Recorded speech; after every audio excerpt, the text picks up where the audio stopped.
Sejam muito bem-vindos a mais um debate da Fundação Francisco Manuel dos Santos, na Sala de Âmbito Cultural do El Corte Inglês, para falarmos sobre um ensaio ou retrato lançado pela Fundação. Hoje vamos falar sobre Quem Cuidará de Mim, problemáticas em torno dos cuidados informais, de Ana Paula Gil, que está aqui à minha direita, e para conversar connosco vão estar precisamente Nuno Dias, que está sentado ali daquele lado, e Maria dos Anjos Catapirra.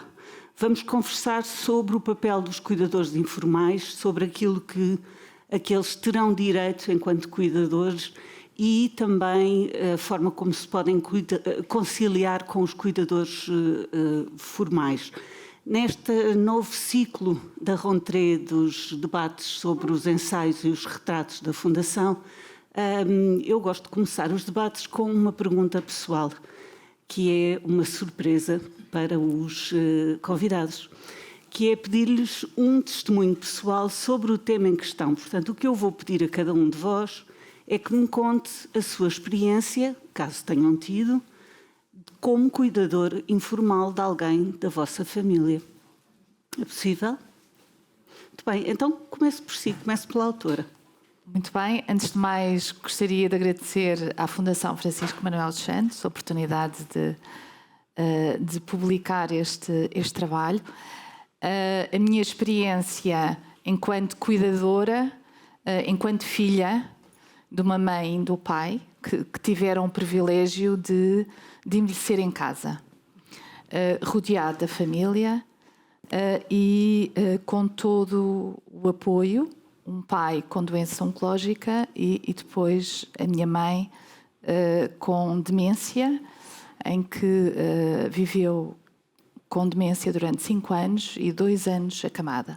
Eles tiveram, a partir de que idade, desculpe perguntar, no caso do seu pai e da sua mãe, a partir de que idade é que ficaram mais dependentes? Nos 85 o meu pai, a minha mãe a partir dos 79, 80 anos. Tivemos o privilégio de ter uma equipa de profissionais, uma empresa que se chamava Link, que entretanto fechou, profissionais excepcionais que nos acompanharam em todo o processo. E, portanto, não acho que esta minha experiência, e é algo que eu também, no final, tento responder a esta questão, depende muito do rendimento, ou seja, o rendimento é diferenciador no acesso a soluções que tivemos oportunidade e, portanto, morreram rodeados da família. Tínhamos uma cuidadora 24 horas e ao fim de semana, entre os irmãos, partilhávamos e assumimos a responsabilidade de cuidar. Éramos cuidadores secundários. Há essa questão, obviamente, da capacidade financeira, da possibilidade de ter outros apoios, que obviamente conta muito.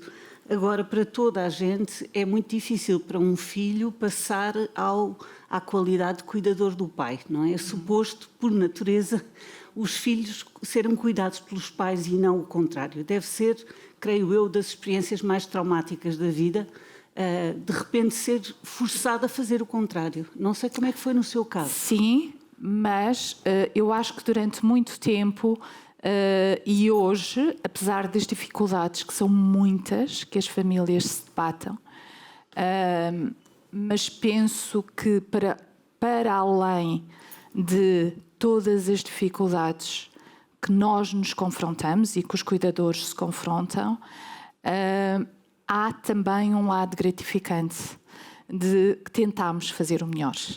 E, portanto, a família uniu-se, cada um à sua maneira, e esse sentimento de os meus pais envelheceram em casa, morreram em casa, rodeados de todos nós, portanto, os irmãos, eu acho que isso também é algo que nos tranquiliza e, portanto, há indiretamente também aqui há esforço, há impacto, mas também há uma gratificação muito grande.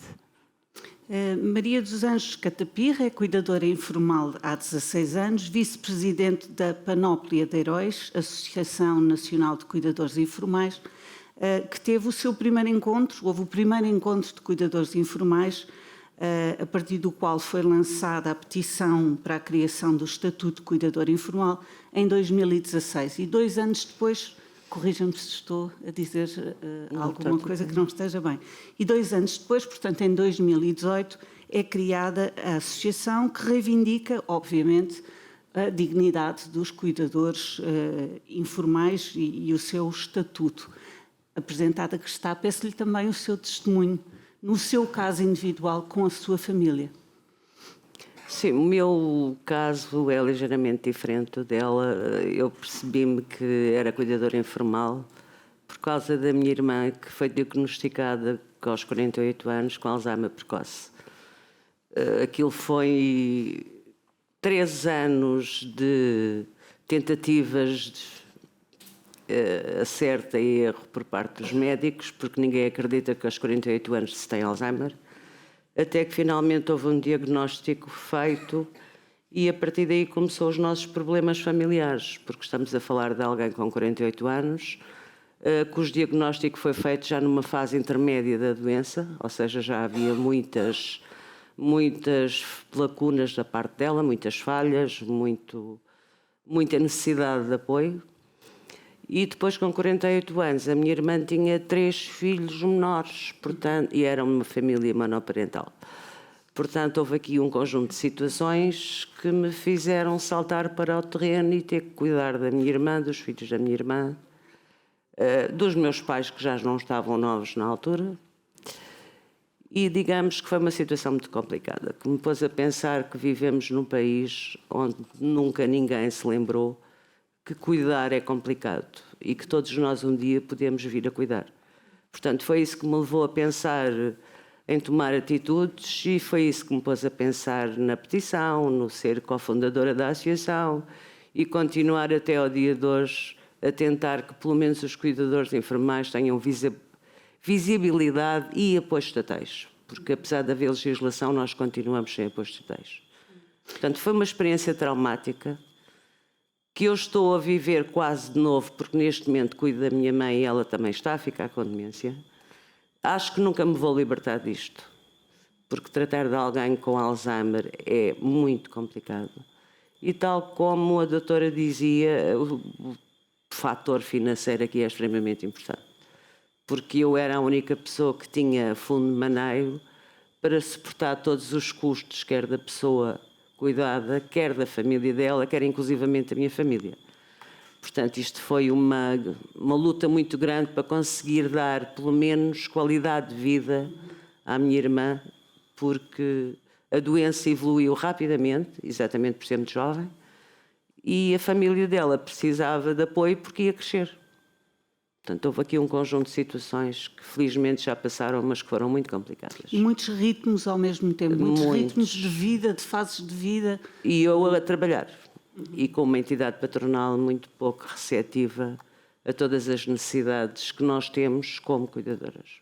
Maria dos Anjos, no seu caso há uma questão que é muito importante, que eu queria frisar, que é a imprevisibilidade. Exato. E para a qual a associação tem um papel muito, a associação tem um papel muito importante. Que haja estruturas que, dentro do possível, possam garantir algum tipo de apoio perante essa imprevisibilidade, certo? Não. Disse esse não como se fosse sim, eu toda contente. Não, digamos que é assim, a associação, nós somos um conjunto de pessoas que cuidam, somos cuidadores de enfermeiros, salvo raríssimas exceções, somos todos cuidadores de enfermeiros. O nosso grande objetivo é exatamente que os senhores governantes, sejam eles quais forem, saibam que somos 10% da população, que é imensa gente, e que os direitos que estão legislados, apesar de serem parcos, não estão a ser implementados. Portanto, o nosso primeiro e grande objetivo foi que houvesse legislação. A partir daí, que implementem a legislação e que nos apoiem. Portanto, isto é o grande objetivo da associação e é para isso que trabalhamos fundamentalmente. apoiamos toda a gente que nos contacta e não temos estrutura económica para fazer mais nada, pelo menos por enquanto. Não, mas eu não dizia a associação em si. O facto de se cumprir aquilo que já está legislado permite que haja estruturas, ou seja, que já haja um enquadramento suficiente com maior maleabilidade e com maior segurança se atende a estes imprevistos. Também não é verdade, porque a legislação foi aprovada em 2019, regulamentada em 2022. A última portaria, com muito esforço nosso, saiu em novembro de 2023 e estamos em setembro de 2024 à espera de implementação de medidas.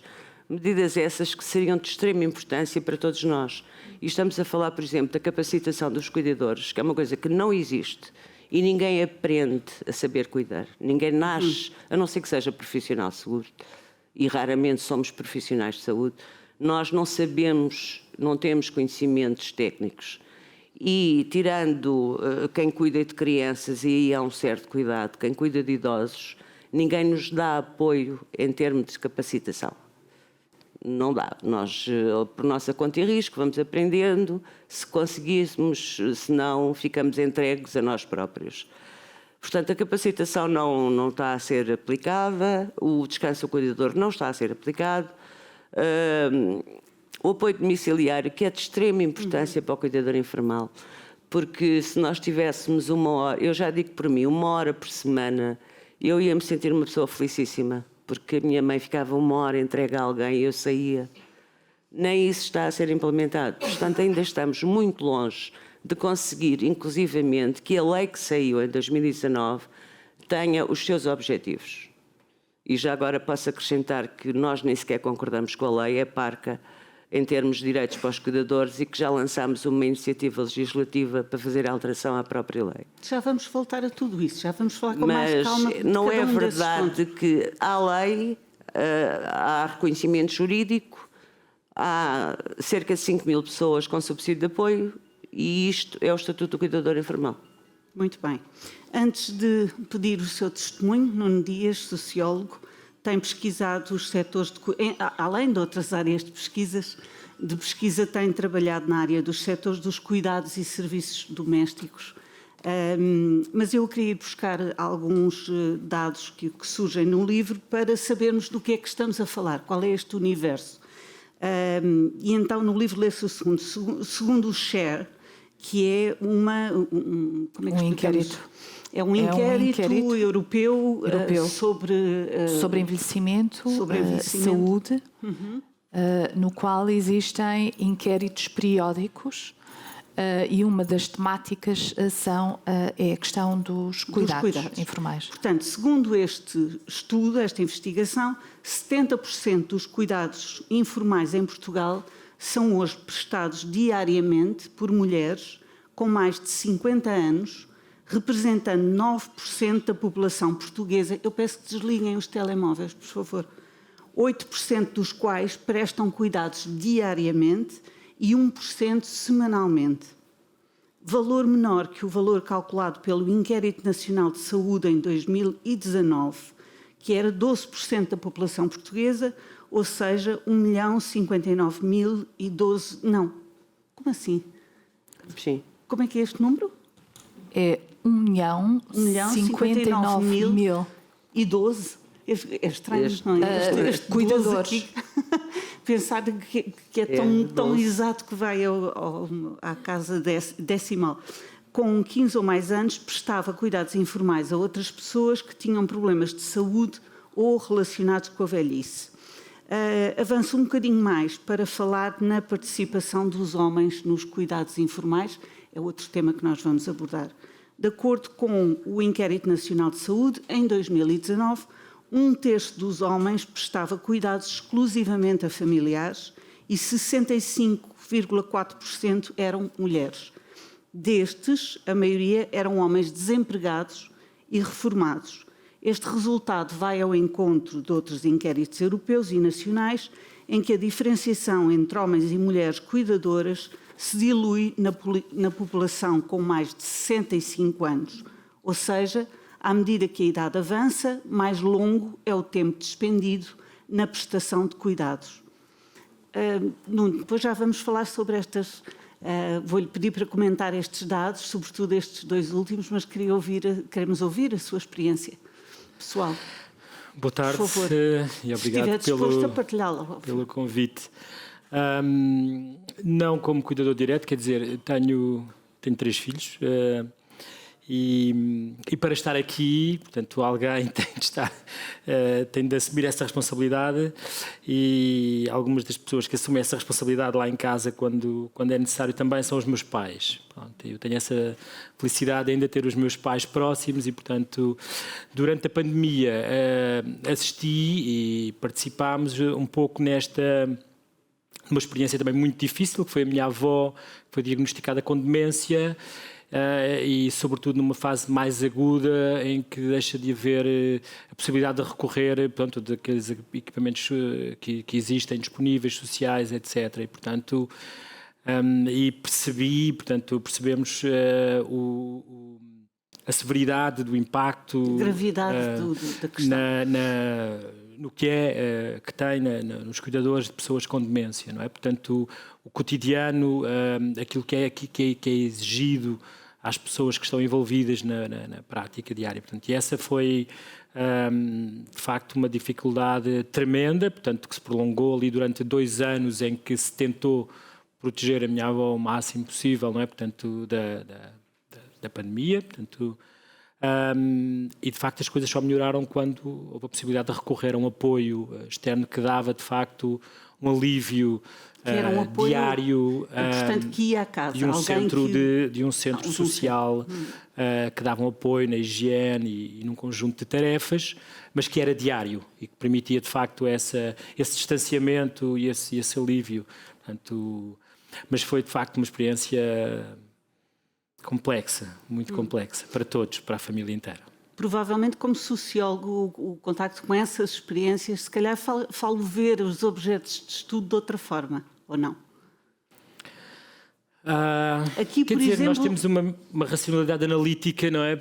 Mas que de facto depois é difícil quando a proximidade, não é? Portanto, a relação de parentesco, o convívio permanente, não é? Portanto, a exaustão, não é? Portanto, física, mental, de quem cuida, de quem está presente diariamente, pronto, se suplanta, não é? Portanto, suplanta a racionalidade analítica, por mais que, não é? Portanto, se estas estruturas de apoio não estiverem presentes, pronto, há uma penalização muito forte, não é? Portanto, sobretudo para a saúde mental, não é? Portanto, física também é evidente, mas para a saúde mental de quem cuida, não é? Quem cuida. Portanto, nesta área, mais, enfim, em muitas outras também, estes números, na verdade, não é possível, através dos números, medir o peso que isto tem na vida familiar.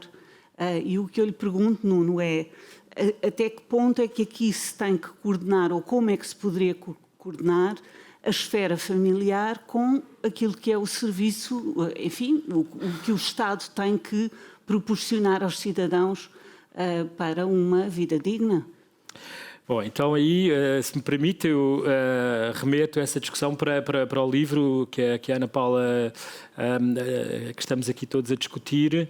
Eu acho que essa discussão é muito bem mapeada e, portanto, e refletida aqui no livro, não é? Que é justamente a importância, não é? Portanto, deste regime de cuidados que existe, não é? Que é muito diferenciado ao longo sobretudo da Europa a 27, não é? Portanto, onde temos dados comparáveis. Portanto, isso também é o desafio, é termos dados a partir dos quais possamos trabalhar e desenvolver políticas públicas, mas há de facto aqui um grande desafio na harmonização e na regulação daquilo que é a presença do Estado, a presença das famílias, a presença do terceiro setor.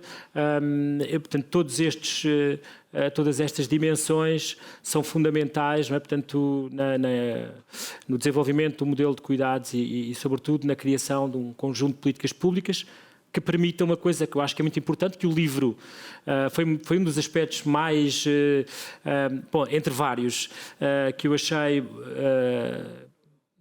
que é muito desafiante pensarmos, não é? Obriga-nos a repensar aquilo que achamos que sabemos sobre o que é cuidar, não é? Portanto, que é a ideia de que cuidar, de facto, é uma componente da cidadania, não é? Portanto, fundamental, mas que é uma componente da cidadania que nos dá o direito a cuidarmos, mas simultaneamente dá-nos também o direito a não termos de cuidar. Desculpa. E não termos de cuidar, a não cuidar, não é? Não termos de cuidar não significa que tenhamos de prescindir, que a pessoa que necessita de cuidados tenha de prescindir dos apoios médicos, de enfermagem, acho que era melhor explicarmos melhor, não é? O que é que significa não cuidar? Não é abandonar a outra pessoa, é não assumir em pleno ou em absoluto para si só o cuidado do familiar, certo? Não sei se quer explicar melhor. Sim. Na Porque Europa, é importante explicar isso. certo. Na Europa tem havido um debate precisamente sobre o direito de cuidar e o direito a não cuidar, que não deve ser impeditivo de aceder a serviços na comunidade. E isto remete muito também para o próprio conceito de cuidar na esfera da família. Cuidar é algo que faz parte da nossa existência, não é? Nesta interdependência intergeracional. E, portanto, há aqui uma dimensão moral, normativa, De base, pelo de menos. base, e que tem a ver muito com a nossa biografia familiar e as relações que nós vamos construindo ao longo da nossa vida. E esta noção de reciprocidade. E, portanto, há uma dimensão moral, normativa, afetiva e também há uma dimensão que diz respeito às atividades, às tarefas, a todo o processo, o processo organizativo que é complexo, porque implica recursos, implica muito tempo, implica saberes, emoções, competências, capacitação, não é? Força física, mental, resiliência e, portanto, nem toda a gente, pela sua história, é obrigada a cuidar, o que não invalida de ter acesso a um conjunto de serviços que possam responder às necessidades do seu familiar. Ana Paula, e também pode ser, vamos separar as questões morais, pode alguém decidir que não quer cuidar. Que não quer cuidar. Que quer acompanhar e não tem que, não ter que ser julgado por isso, não é? E isto está diretamente relacionado também com a forma como cada país conceptualiza o cuidado informal. Há países, enquanto que nós, o nosso Código Civil, existe uma obrigação de cuidar pelo laço biológico, há países que não veem o cuidado informal como uma obrigação, mas como uma prestação de serviço que necessita de ser protegida na reforma. O tempo, quem opta por cuidar a tempo inteiro, 24 horas, portanto não estamos a falar de o apoio pontual, não é? Mas um apoio, uma pessoa que precisa de ter cuidados 24 horas, esse tempo é contabilizado para a reforma. Esse tempo é protegido na saúde.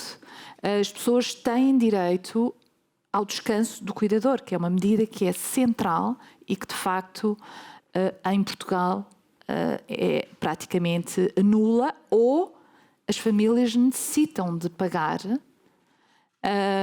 para aceder ao descanso do cuidador. E, portanto, uma pessoa que abdique de cuidar a tempo inteiro, muitas vezes a questão, e é uma questão que me parece central, são os cuidadores que saem do mercado de trabalho para cuidar e que ficam totalmente desprotegidos e, portanto, obviamente que não têm rendimento para aceder a um descanso do cuidador ou ter acesso a um serviço de apoio domiciliário com uma componente de saúde e que, porque não existem recursos humanos e o próprio modelo de cuidados domiciliários é um modelo muito social de satisfação de necessidades básicas. E, portanto, os serviços de apoio domiciliário hoje não estão adequados ao perfil epidemiológico da população que necessita de cuidados de estimulação cognitiva, de apoio médico, apoio de enfermagem.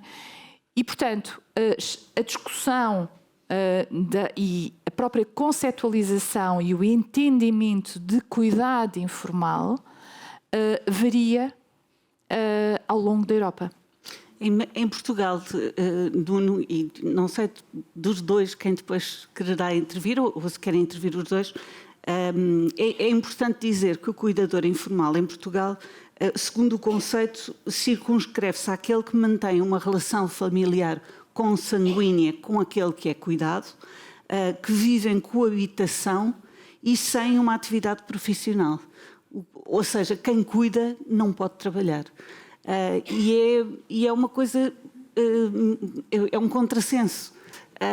É como se fosse uma ideia de fantasia de que todas as famílias são capazes de continuar a cuidar de uns dos outros como eventualmente terão feito noutras épocas, não é? Em que tratavam todos da terra, partilhavam os bens, e aí, como tinham todos, trabalhavam na mesma coisa, enquanto um cuidava do elemento que precisava de apoio, os outros continuavam a trabalhar. Ou seja, Nuno, corresponde, não sei, diga-me se concorda, corresponde a uma estruturação social que não é a da realidade.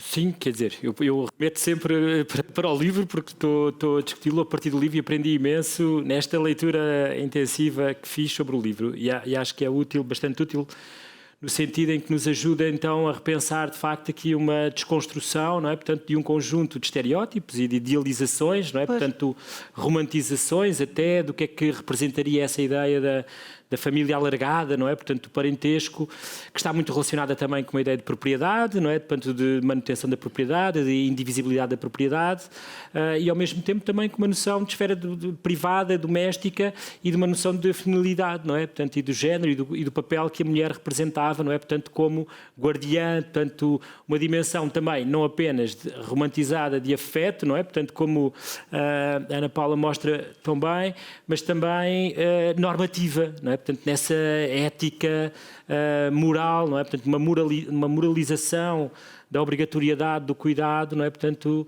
e que está presente e que de facto vai sofrendo transformações porque há um conjunto de pressões, não é? Para uma maior individualização, não é? Portanto, para uma maior atomização das relações sociais, não é? Portanto, há todo um conjunto de dinâmicas que de alguma forma nos afastam dessas sociedades rurais, dessa ideia, não é? Portanto, da família alargada, não é? Portanto, em direção a outros modelos, não é? Portanto, familiares e até de novas, não é? Portanto, reconfigurações do que é que a família representa, não é? Portanto, ou pode ser representada através de que imagens monoparentais, etc. Portanto, desse ponto de vista, a resposta seria, essa família nunca existiu como um local ideal, não é? Portanto, harmonioso, porque a família é também o espaço da violência, é também um espaço de hostilidade, de relações de poder, como o livro mostra, não é? Portanto, de conflito, não é? Portanto, não é necessariamente mau conflito, mas de conflito também. Dinâmica. É dinâmica, mas ao mesmo tempo também há de facto uma transformação, ou seja, não só a família não era esse espaço harmonioso por si só, mas a família também agora são muitas coisas diferentes, significa muitas coisas diferentes. Maria dos Anjos, no caso da sua irmã, que era mãe, que era só ela a cuidar dos filhos, penso que estou a dizer bem. Está. Certo? Nesse caso, a legislação ainda mais deveria proteger, porque aí temos o cuidado não só da mãe, como dos filhos, certo? E um peso enorme em cima do cuidador, não é? Eu queria começar por lhe dizer uma coisa. Aquilo que você disse há pouco não é verdade. O cuidador informal não é obrigado a coabitar com a pessoa cuidada. nem é obrigado Terá a que ser deixar a de trabalhar. Ana a responder.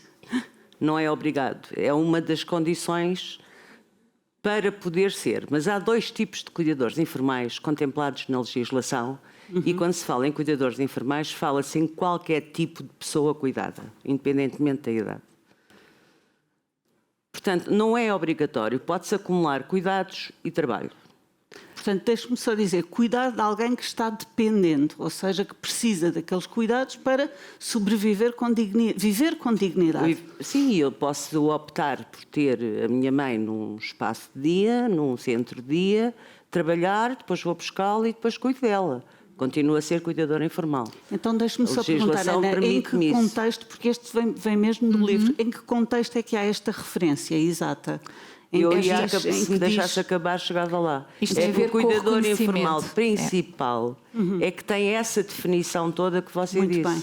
Portanto, a lei faz 2 diferenciações entre a pessoa que ainda tem capacidade para cuidar e trabalhar, e às vezes não é uma questão de ter capacidade, é uma questão de necessidade, porque ninguém vive de 300 euros de subsídio de apoio, portanto as pessoas são obrigadas a trabalhar e a cuidar. Depende a maioria das vezes da capacidade de respostas que há no terreno para deixarmos as pessoas cuidadas. E o grande problema levanta-se, é quando as nossas pessoas cuidadas não têm respostas. Porque uma pessoa numa situação de demência já avançada, não há respostas neste país para internar. Não há. E as poucas que há têm custos na ordem dos 2.500 euros que dará para meia dúzia de pessoas neste país. Não dá para o comum dos mortais.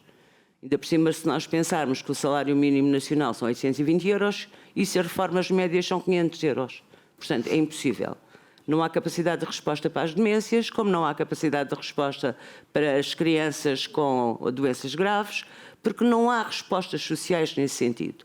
O que nós temos, acima de tudo, são herpes, aquilo que eu costumo chamar, e peço desculpa a todos, despejo de velhos, que é onde as pessoas são colocadas em sofás para ver televisão, comer, fazer alguma higiene e sair. Pronto, isto é o que nós temos mais. E mesmo esses têm custos que vão de 800 euros para cima. Continua a não ser acessível para a maioria das pessoas. Daí haver os tais cuidadores informais não principais. Muito bem. Porque precisam de dinheiro para poder apoiar esta gente que ainda tem alguma facilidade de sair de casa e que precisa de cuidados permanentes. Pronto, era para deixar aqui bem claro que há Obrigada. 2 tipos de cuidadores. Não, mas eu gostava que continuasse com esse... Porque eu enquanto estávamos a falar, eu estava a pensar, pois, muito bem, nós estamos a falar no ar, mas Eu posso na prática, explicar. quando se começa a cuidar, é que se percebe as dificuldades, não É é? assim, o meu caso diríamos que não será... Aconteceu. É um caso diferente da maioria por causa da faixa etária. Normalmente, quando se cuida de alguém com Alzheimer, não se pensa que os filhos são menores e que os filhos precisam de estudar e que os filhos precisam de apoio. Parte-se do princípio que já é uma pessoa a partir de uma determinada faixa etária que já tem os filhos cuidados e que são os filhos que vão cuidar da própria pessoa doente. No meu caso, o que me aconteceu foi eu ter que continuar a trabalhar porque tinha 6 pessoas para dar de comer e sem qualquer tipo de apoio estatal, porque por muita insistência que eu tenha tido e por muita persistência e por ter escrito a muita gente, os apoios sociais foram 0. Na altura ainda ninguém falava em cuidadores informais, e isto foi em 2008, portanto também não foi no século passado. Nem ninguém ficou preocupado com a situação dos meus sobrinhos, que até eram menores. Portanto, inclusivamente, houve uma senhora assistente social que se deu ao luxo de me dizer que para eu não me preocupar que já ninguém ia pô-los numa instituição porque eles tinham mais que 12 anos. E ninguém ficou preocupado com o facto de se eles iriam ter uma vida decente, se comiam todos os dias, se iam estudar, se iam ter uma vida que estavam à espera que se tivessem a mãe em condições normais. Pronto. Portanto, o que aconteceu foi que a tia assumiu a responsabilidade da família toda. Posso lhe dizer que assumi a responsabilidade da família toda com o apoio dos meus pais, o apoio financeiro da reforma dos meus pais e com a ajuda de muitos bancos, porque os bancos fazem créditos e eu fiz muitos créditos, que paguei 8 anos depois da minha irmã ter falecido. Pronto, foi assim que eu sobrevivi e foi assim que eu consegui pôr o meu filho e os meus sobrinhos a estudar, e é assim que eles hoje conseguem ter uma vida digna e decente e têm formação e têm informação e são pessoas que se conseguiram enquadrar no mercado de trabalho. Não tive uma única ajuda estatal. Uma única ajuda estatal, e garanto-lhe que eu escrevi para tudo quanto era ministério daquele tempo. Entretanto, alguma coisa mudou?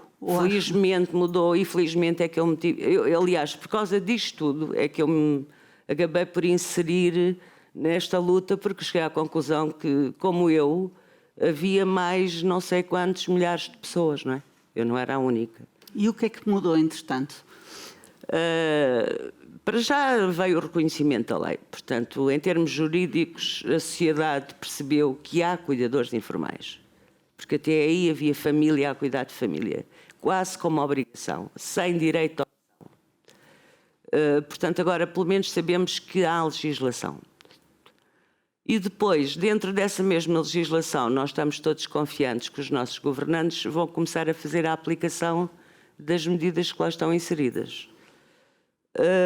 De imediato, aquilo que eu vi, que tenho constatado, porque também recebo muitas chamadas telefónicas de muitos cuidadores informais, é que, parecendo mentira, os 300 euros de subsídio fazem falta a muita gente. E têm dado apoio a muita gente para sobreviver. E isto parece irrisório, mas é um facto. Portanto, nós temos 5.000 pessoas neste país a receber uma média de 300 euros. Não estão contentes, São mas quantas? é melhor... Desculpa. 5.000. Mas é melhor do que os 0 euros que recebiam até aí. Ana, quando quis fazer o retrato social dos cuidadores informais, o que é que encontrou? Uma grande disparidade, com certeza. Ou, enfim, conte-nos. O meu primeiro trabalho, eu interesso-me pelas questões da população idosa, já desde os anos 2000.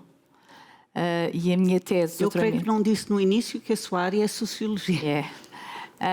O meu primeiro trabalho foi a minha tese de doutoramento sobre cuidados informais, também, com a designação Heróis do Cotidiano. E nessa altura tive a oportunidade de fazer... quero utilizar um inquérito, na altura trabalhava na Segurança Social, um inquérito que o Instituto da Segurança Social promoveu, doentes de Alzheimer e de Parkinson, e entrevistas em profundidade a cuidadores, homens e mulheres. Este trabalho, este ensaio resulta também do meu trabalho nos últimos anos, que tenho acompanhado toda a implementação do Estatuto do Cuidador, desde o início, que foi muito importante, quando o país se uniu para dar visibilidade à situação social dos cuidadores informais, e toda essa discussão na praça pública foi muito importante. Mas o que é certo... em todo este período eu tenho feito entrevistas a cuidadores. E as dificuldades são desde há 20 anos, são as dificuldades de acesso a cuidados, o custo financeiro associado aos cuidados, a dificuldade de conciliação entre a vida profissional e a vida laboral e, portanto, na prática pouco mudou. E penso que... pouco mudou para poucos. É que há uma diferença. Mudou para poucos, porque repare, nós estamos a falar de 12% da população com mais de 15 anos presta cuidados. Quer seja uma criança, quer seja uma pessoa idosa. Estão reconhecidos neste país 16.000 pessoas, dos quais 5.000, 6.000 têm subsídio. O subsídio são 300 euros e, neste momento, o Estatuto de Cuidadores mais do que uma política de família, é uma política de luta contra a pobreza. Porque para ter 300 euros implica que todo o agregado doméstico tenha 662 euros. E, portanto, mais do que uma política universal de apoio verdadeiramente à família, é uma política de luta contra, importante para grupos vulneráveis, socialmente vulneráveis. E, portanto, a própria lei tem medidas interessantes, mas efetivamente faltam recursos e respostas na comunidade para, precisamente, esta designação envelhecer em casa, não é? O envelhecer em casa é feito muito à custa do trabalho feminino, de homens e de mulheres, que por vezes têm que abdicar da sua profissão para cuidar. Ainda, e isto prende-se também com a questão da masculinização há cada vez mais homens a cuidar. Ainda que as diferenças entre homens e mulheres se atenuam à medida que a idade avança, tal como referiu há pouco, há 2 padrões, mas efetivamente o cuidar é ainda muito imputado à mulher. Não é? E nós vimos isso através não só pela participação das atividades, como dos tempos e dos impactos. O inquérito nacional, o inquérito à ocupação do tempo, revelou que a mulher portuguesa, no trabalho não pago, ou seja, trabalho doméstico e de cuidados informais, gasta mais 1 hora e 45 minutos do que os homens. E, portanto, em termos de impacto... Mas é porque faz mais coisas? Porque tem um papel mais interventivo na esfera do cuidado. E, portanto, o impacto, o ónus, longos períodos de tempo, tem consequências na saúde física e mental, na dificuldade de conciliar, não é? E o risco da saída do mercado de trabalho, em que as pessoas ficam totalmente desprotegidas. E, portanto, a participação é ainda um processo muito desigual na sociedade portuguesa, ainda que os homens cada vez mais vão ser chamados a ter um papel mais participativo. E isto prende-se com as alterações demográficas, ou seja, com o envelhecimento da população, com a maior longevidade. A diferença da esperança de vida entre homens e mulheres vai ser menor e, portanto, vamos ter um impacto, que é conjugalidades muito mais longas. E também, como em sequência das taxas de natalidade e da fecundidade, o número de filhos por mulher, o número de potenciais cuidadores também vai reduzir. Muito bem. E com a participação da mulher no mercado de trabalho e as exigências do mercado de trabalho, vai criar o quê? Um déficit de cuidados. Porque isto prende-se com o chamado caring gap, que é a proporção, o aumento do número de pessoas com mais de 80 anos em Portugal vai disparar. Em 2023, representavam 7%, em 2050 serão 13%. Portanto, população mais vulnerável a sofrer de fragilidade física e mental devido a E, portanto, fala desta doença. crise de cuidados. Da crise. Nós vamos ter que terminar. Eu queria ouvi-lo fazer um pouco aliás, tem desde o início dado e muito bem o seu registro da leitura do livro. Há uma questão que nós não falámos, que tem a ver com o papel das trabalhadoras domésticas e das imigrantes, que é muito importante, não é?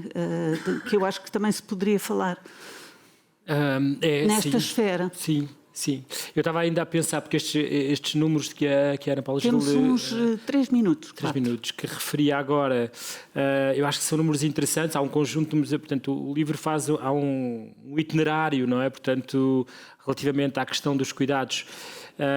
que não existe desta forma como é apresentado aqui, que não existia até agora disponível, e que nos mostra assim alguns dados bastante preocupantes, não é? Portanto, e um dos capítulos penso que até se chama os desafios da longevidade, não é? Portanto, e que remetem justamente para esta ideia de que vivemos mais tempo, mas um dos efeitos, e Portugal é um país com níveis de desigualdade social crescentes, não é? Portanto, um dos efeitos das desigualdades sociais é que vivemos mais tempo, mas vivemos mais tempo com pior qualidade de vida, com menos saúde, não é? Portanto, vivemos mais, mas pior.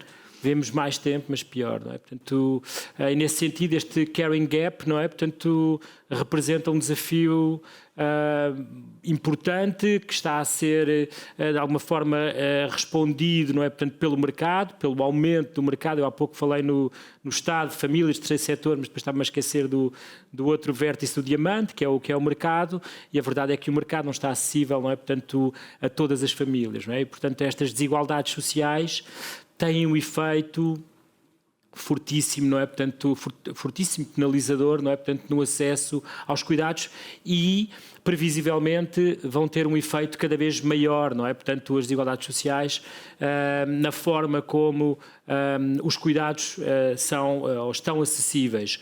Aquilo que se vê na Europa do Sul, não é? Portanto, tem sido o aumento deste modelo chamado migrant in the family, não é? Portanto, o migrante na família. E, portanto, é uma solução de baixo custo comparativamente àquilo que, por exemplo, são as instalações de que falava, não é? Portanto, há pouco, dos 2.500 euros, etc. Portanto, há pouco tempo também saiu um estudo que mostrava, não é? Portanto, o custo médio de uma família que tem uma pessoa com demência anda à volta dos 1.500 euros, mas isto é o custo médio, não é? Portanto, e aquilo que nós temos visto é que essa mão de obra imigrante, não é? Portanto, que está ligada também a estas redes globais de cuidados que são discutidas também aqui, e à crise global de cuidados, não é? Portanto, vê estas sociedades que estavam dependentes do modelo familiar, dependentes agora de uma imigração e de uma mão de obra também desvalorizada, desqualificada, muitas vezes sem qualificações, mas também pode muitas ter, vezes não é? qualificada, mas sujeita a estes efeitos